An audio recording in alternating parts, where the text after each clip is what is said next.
सबैजनालाई नमस्कार। तपाईहरुलाई आज म एउटा तथ्य देखाउन गइरहेको छु, जहाँ यहाँ भनिएको छ 2081 साल असोजको 1 गतेदेखि सुरु भएको राष्ट्रिय स्वतन्त्र पार्टीको जनकपुरको राष्ट्रिय भेलाले एउटा कुरो पारित गरेको छ। त्यहाँ धेरै निर्णय मध्ये एउटा निर्णय के छ, त्यो पेज 8 नम्बरको पेजमा त्यहाँ लेखिएको छ, प्रतिनिधि सभा चाहिँ विघटन गर्न पर्ने हुन सक्छ अथवा यो चुनाव चाहिँ सार्न पर्ने हुन सक्ने भनेर उनीहरूले पहिले नै भनेका छन्। र अहिलेको जुन भइरहेको सरकारको चाहिँ नेतृत्वमा चुनावमा जान नसकिने कुरामा पनि उनीहरूले उल्लेख गरेका छन्। र त्यहाँ के भनेको छ भने त्यसको लागि पार्टीको सम्पूर्ण संगठनलाई स्ट्यान्ड बाई बस्नलाई भनेको कुनै पनि हालतमा तयारी अवस्थामा बस्नलाई निर्देशन गरिएको छ।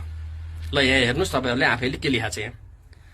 अर्कोतर्फ जुन यो जेनजी आन्दोलन भनिएको थियो भदौको 23 गते, भदौको 22 गते रासोपाले नै एउटा विज्ञप्ति निकालेर आफ्नो सम्पूर्ण युवाहरूलाई संगठनका मान्छेहरूलाई चाहिँ पार्टीको झण्डा अथवा लोगो नचिनिने गरी पहिचान लुकाएर चाहिँ त्यो आन्दोलनमा जानु भनेर त्यहाँ विज्ञप्तिमा भनिएको छ, उर्दी जारी गरिएको छ।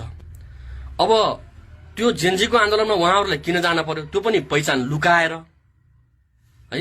र योभन्दा पहिले नै उनीहरूलाई चाहिँ सांसद विघटन गर्ने भनेर उनीहरूको निर्णय भइसकेको छ।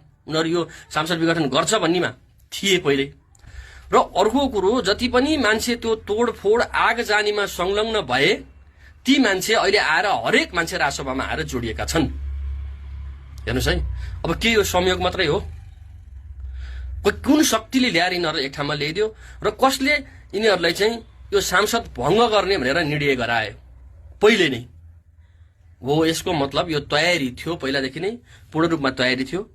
त्यसै कारणले गर्दाखेरि जुन यो आन्दोलन भयो त्यो आन्दोलनको बलमा राष्ट्रिय स्वतन्त्र पार्टीका सभापति रवि लामिछाने चाहिँ भागे। त्यहाँ कारण देखाइयो कि त सुरक्षा खतरा भयो भनेर। के को सुरक्षा खतरा हुने? सबै उसै कार्यकर्ता त्यो आन्दोलनमा सहभागी थिए, देश चलाउन सहभागी थिए भनेको यो सुनियोजित षड्यन्त्रको हिस्सा होइन भनेर भन्ने आधार के छ त? अब तपाईहरु आफै विचार गर्नु होला। धन्यवाद।